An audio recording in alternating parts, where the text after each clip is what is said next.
It was an incident that happened on the way back from the restroom to the room. Grandma, wait! Kelly suddenly burst out of my husband's room. Her expression was as if she had been waiting for me for years. What? What's wrong? I can't tell you here. We need to go somewhere private. Without resistance, I was pulled along by my granddaughter, and she led me outside the building.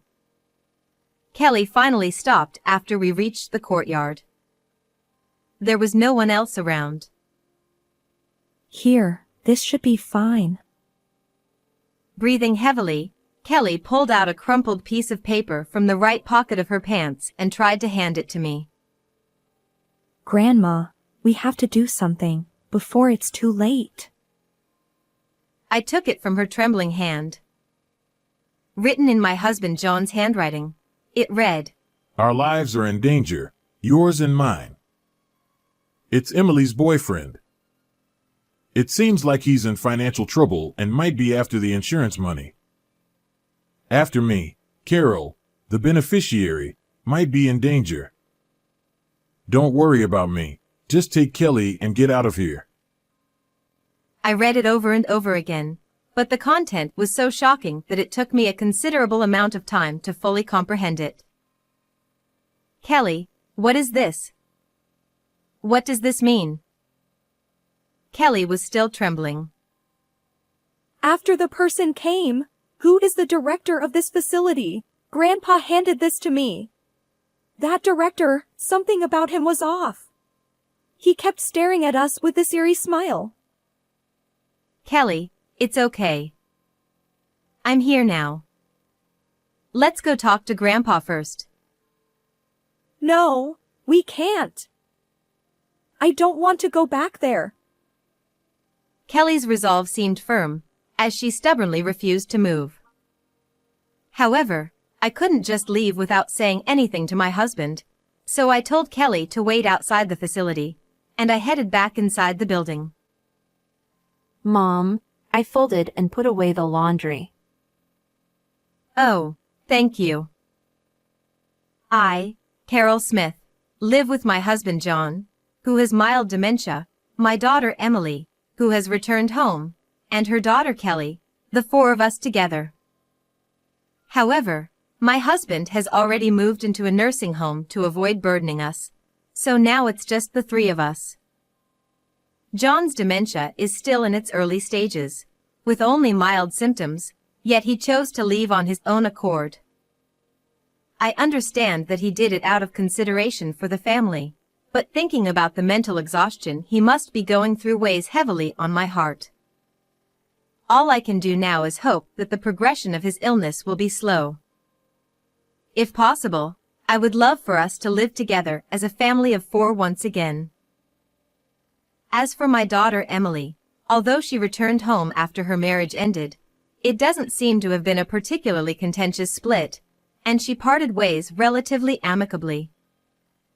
I might be biased, but thanks to her good upbringing, she has been managing our household quite well, even while balancing a part-time job. Thanks to Emily, her daughter Kelly, my granddaughter, has grown up to be a kind and resilient young girl.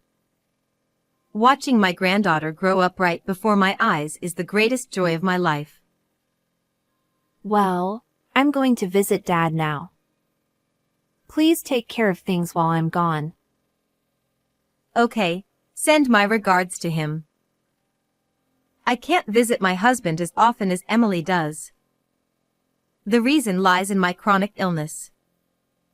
Over the past few years, it has worsened slightly, making it increasingly difficult for me to move around as I wish. In my stead, my daughter Emily visits him almost every day. While I worry about the burden this might place on her, a part of me feels reassured knowing that I can rely on her. If someone as old and frail as I am were to go out every day, it would undoubtedly cause concern for everyone around me. In this regard, having my younger daughter or granddaughter visit him alleviates that worry. My husband would probably be happier to see his daughter and granddaughter than to see the face of the wife he's looked at for decades. However, there's one thing that has been bothering me. Since childhood, Emily has had a hard time with her strict father. Yet now, she eagerly goes to visit him. That was the case just now, too. I've tried to convince myself that I'm just overthinking it, but I can't shake the feeling. "Hey, Emily." I called out to her as she finished getting ready at the entrance. What is it? Well, I was just thinking how much you've changed. You used to complain so much about how you couldn't stand your father. Now you seem to enjoy going to see him. Oh, that. I'm not a child anymore, and after what happened to Dad, he's not scary at all. Besides, something good happened recently. Something good? Yes, I got a boyfriend. Her words were so sweet that it nearly made my teeth, crowns, and dentures all come loose. But it's certainly not a bad thing. I see. Just be careful this time. I know. With that, Emily headed out the door. One afternoon. The gentle flow of a solitary, elegant time bathed in the setting sun.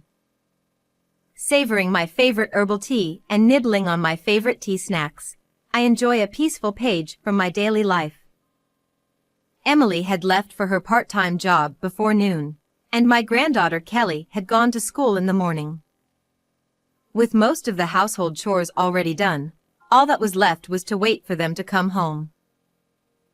At that moment, I noticed a strange scent coming from the herbal tea I had just sipped.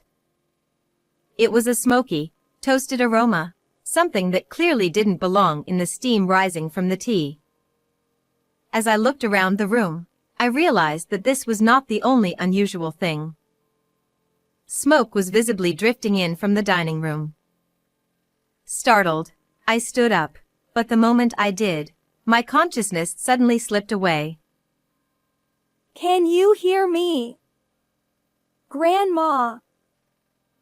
I felt as though someone was calling me near my ear, but I couldn't open my eyes, and my mind remained foggy, unable to grasp what was happening. I couldn't respond to the voice and soon drifted back into unconsciousness. Suddenly, my consciousness became clear. The surrounding noises became distinct. I could hear someone talking, the electronic hum of machines, and the high-pitched clanging of what sounded like metal instruments colliding. After a while, I finally managed to open my eyes, and the first thing I saw was Kelly's face. Grandma! Oh, thank goodness, you're awake. I'll go get the doctor right away. Although my vision wasn't entirely clear, I noticed that her eyes seemed swollen and red. Her voice also sounded somewhat nasally, as if she had been crying. I must have caused her a lot of worry. When I turned my head sharply to the side, I saw another person sitting there, its face also red with emotion. Mom, are you okay? I'm okay, but what happened? My memory was cut off on that elegant afternoon.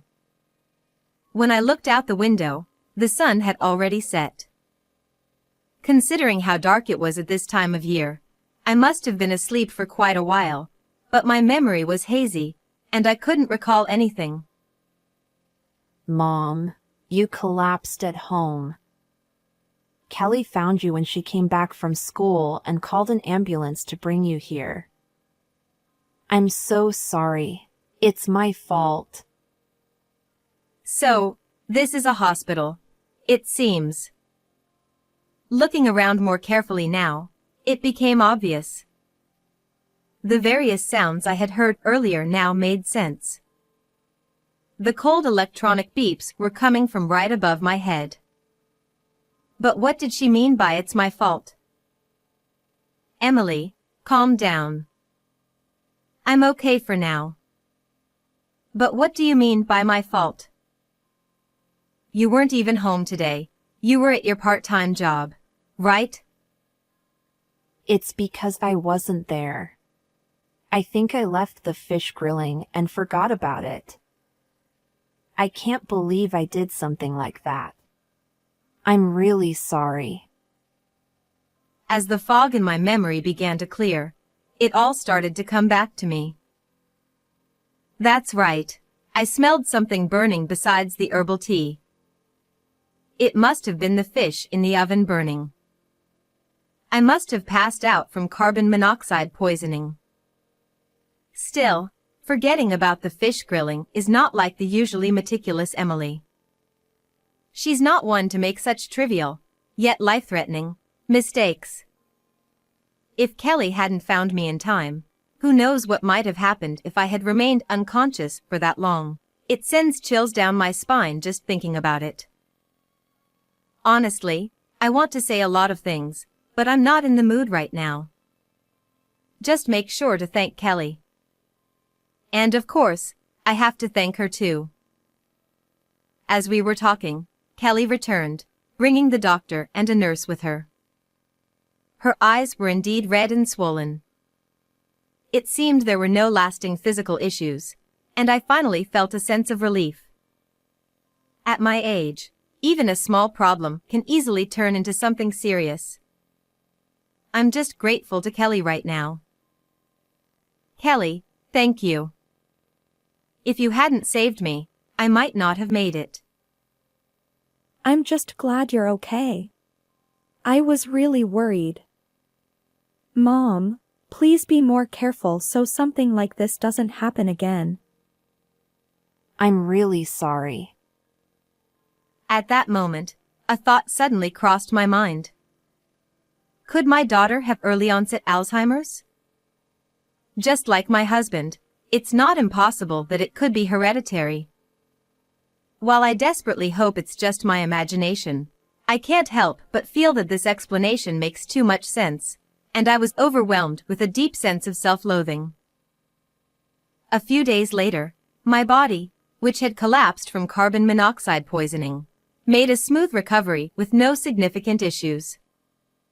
Even my chronic illness had somewhat stabilized, so I decided to visit my husband for the first time in a while. It's been a long time since we went out together, Grandma.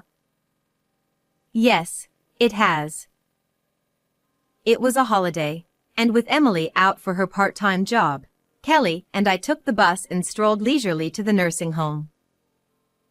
Hello, dear. How are you feeling? Do you still remember me? Don't be silly. Of course, I remember you. I was relieved. He could still take a joke. The nursing home, as always, was remarkably clean, so much so that it felt like a grand mansion or estate. The view from the window was excellent. While there wasn't anything particularly noteworthy outside, the home's position on a slight hill provided a good view of the town. In the courtyard, a few elderly residents were enthusiastically playing pickleball. Although they likely had their own serious reasons for being here, they appeared full of life. It's been a while, Kelly. Thanks for coming. Come on, sit down. In a tastefully decorated room, not too extravagant, the three of us, an elderly couple and their granddaughter, chatted happily. When my husband was younger, he was incredibly stubborn, the epitome of a man from the old days. But perhaps being diagnosed with dementia had taken a toll on him, as his once stubborn nature had greatly softened. In fact, he was now doting and affectionate in front of his granddaughter. I thought to myself how much people can change. It happened on the way back to the room from the restroom. Grandma, wait a moment. Kelly suddenly burst out of my husband's room. Her expression was as if she had been waiting for me for years. What? What's wrong? I can't tell you here. We need to go somewhere private. Without resistance, I let my granddaughter lead me outside the building. Kelly finally stopped after we reached the courtyard. The group of pickleball players I had seen earlier was gone, leaving the garden empty. Here, this should be fine. Breathing heavily, Kelly pulled out a crumpled piece of paper from the right pocket of her pants and tried to hand it to me. Grandma, we have to do something before it's too late. I took it from her trembling hand. It was written in my husband's handwriting. Our lives are in danger, yours and mine. It's Emily's boyfriend. It seems like he's in financial trouble and might be after the insurance money. After me, Carol, the beneficiary, might be in danger. Don't worry about me. Just take Kelly and get out of here. I read it over and over again, but the content was so shocking that it took me a considerable amount of time to fully comprehend it. Kelly, what is this? What does it mean? Kelly was still trembling. After the person came, who is the director of this facility, Grandpa handed this to me. That director, something about him was off. He kept staring at us with this creepy smile. Kelly, it's okay. I'm here now. Let's go talk to Grandpa first. No, we can't. I don't want to go back there.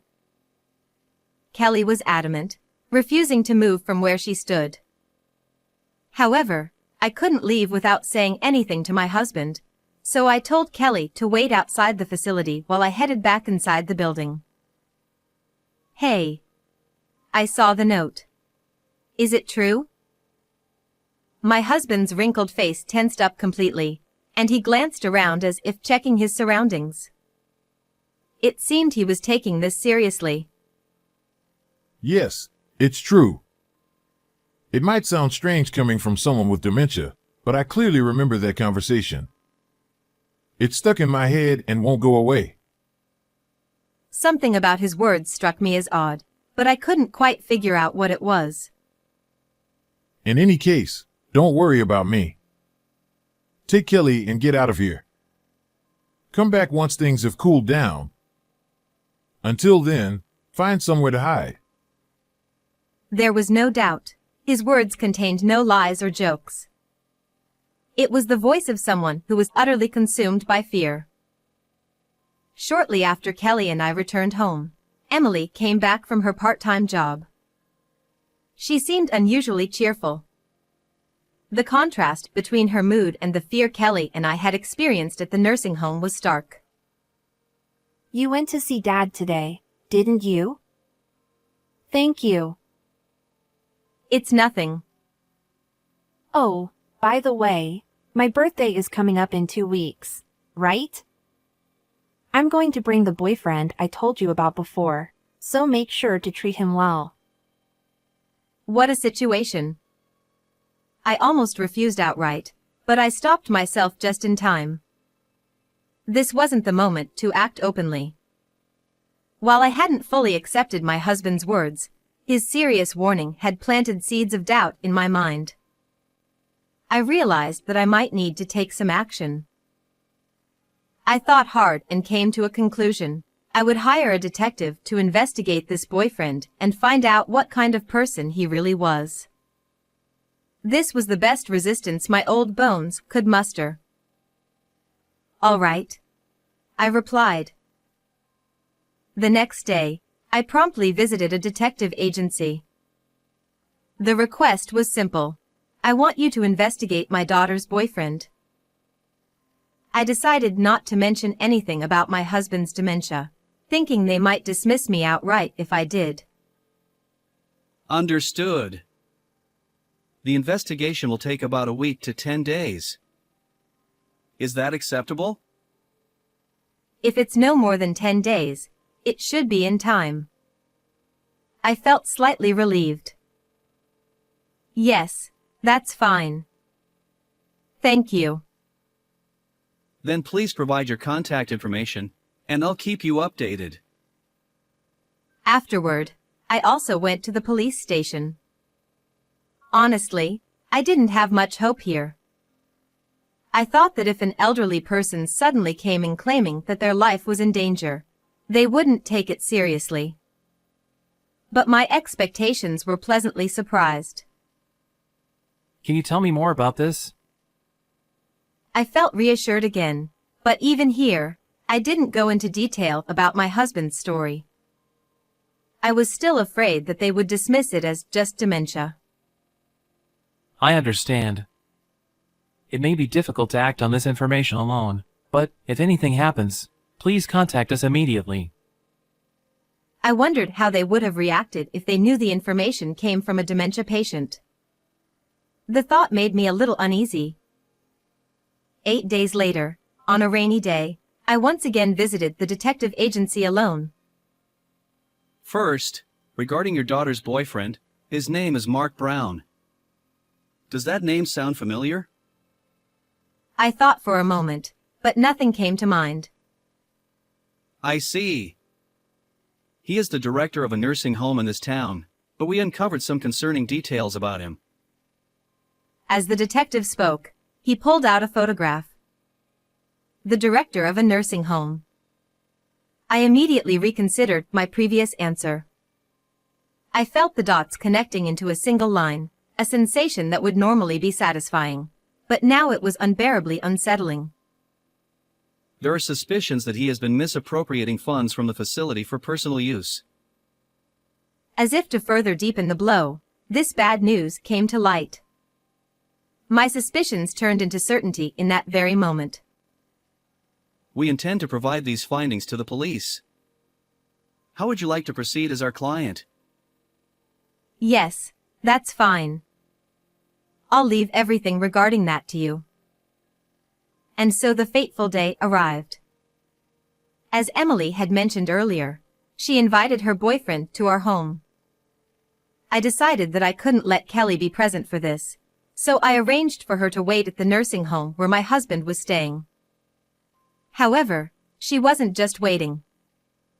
I had set up a call between my phone and Kelly's so she could listen to the entire conversation, and in case anything happened, she would be ready to alert the authorities. Hello. Actually, this isn't the first time we've met. My name is Mark, the director of Brown Care. Nice to officially meet you. There was no mistake. My suspicion was confirmed as reality. This Mark, Emily's boyfriend, was the very person who had brought us so much fear, and we had all the evidence to prove it. There was no way I could simply welcome him into our home. I'm sorry, but I need you to leave. What? What do you mean? Did I do something wrong? At that moment, I understood what Kelly meant by his creepy smile. It was a terrifying grin, as if he could see right through us. But I couldn't back down now. You're doing something wrong, aren't you? We have the evidence. I don't know what you're talking about. Accusing me without any basis, that's quite the welcome. Since he continued to feign innocence, I pulled out the prepared evidence. It was conclusive proof of Mark's wrongdoing. If you turn yourself in now, the punishment might be lighter. But if you refuse to admit it, I'll report you myself. Emily, not understanding what was happening, watched our confrontation in stunned silence. What's the meaning of this? You prepare all this, and then you dare speak to me like that just because I was trying to be polite? Finally, his mask came off. Now, all I could do was trust Kelly and wait. Well, I'm tired of pretending. Let me share a little secret with you. Your daughter tried to kill you for the insurance money. What are you talking about? Was he trying to unsettle me at this stage? Mark continued with his shocking words. You collapsed from carbon monoxide poisoning, right? That was your daughter's doing. I turned to look at Emily, and her expression had hardened. As her mother, I knew her well. That was the face she made when she was hiding something. No, that can't be true. No, Mom! I didn't! She's head over heels for me. She'll do anything I say. When I mentioned how the insurance beneficiary might change if you were out of the picture, she tried to take you out. Cold-hearted, isn't it? So this was the creepy smile Kelly had talked about. How twisted and ugly it was. But that wasn't the main issue. The accident was orchestrated by my daughter. As unbelievable as it sounded, Mark didn't seem to be lying. If anything, it was Emily who was lying. I had once worried that my daughter might have early onset Alzheimer's, but if this was intentional, how terrifying. I was so overwhelmed by fear that, for a moment, it felt as if time had stopped. I couldn't move, think, or even breathe. Looks like you're shocked. No surprise there. Poor mother. I'm sorry, Mom! She broke down, sobbing uncontrollably. Her face was contorted in anguish as she cried without regard for anyone watching. They say love is blind, and boy, is it miserable. Each of his words struck a nerve, and within the frozen moment, a whirlwind of rage and hatred began to roar inside me. At that moment, the doorbell rang. The time that had been frozen within me began to move again, and I was finally able to act. The intercom monitor showed two men in Navy uniforms. One of them was the officer who had kindly listened to me before. It seemed Kelly had done well. What do you want? I haven't done anything. We received a report that a person suspected of embezzlement had entered this home and was making threats. You are Mark Brown, correct? We need you to come with us to the station to answer some questions. I refuse. This is a voluntary accompaniment, isn't it? If you're taking someone, take her. She's the one who tried to kill her own mother, a would-be murderer. Is that so? Even if that's true, how do you know about it? Foolishly, Mark had dug his own grave. And by the way, this isn't voluntary. This is a warrant for your arrest. Your name is on it. It seemed the detective had also done his due diligence. The situation had shifted from 2 against 1 to 2 against 3. With the tables turned, the fear that had gripped my heart finally began to loosen. At 8:35 p.m., you are under arrest on suspicion of embezzlement. Even so, my heart wouldn't stop pounding. The fear of what had just occurred made my heart beat heavily, as if to emphasize the gravity of the situation. Also, we need to ask you about this attempted murder, so you'll need to come with us as well. Emily was still crouched on the floor, crying. She could no longer bear the weight of her guilt. It's no wonder, given that she had tried to harm her own parent. But what was Emily thinking when she decided to go through with this plan?